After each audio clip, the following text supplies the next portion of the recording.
Pagka level 4 ko dito, agad na nga ako dumalo sa top lane dito para tulungan silang makaabante at mapitas yung mga kalaban nila dito.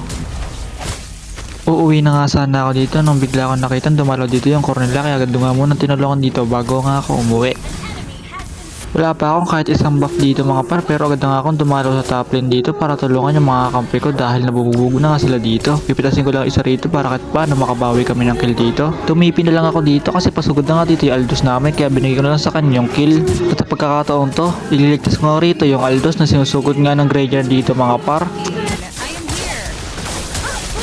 Plano ko ang isa na dito yung Layla kaso nagkamali naman ako ng cable dito at sabay flicker siya rito kasi di ko naman talaga siya mapipitas. Pauwi na sana ako rito nung nakita ko nag-aagaw buhay yung Joy dito kaya tinulungan ko na siyang makauwi. At dahil nandito na rin yung pusa kaya pinagtripan ko na siya rito.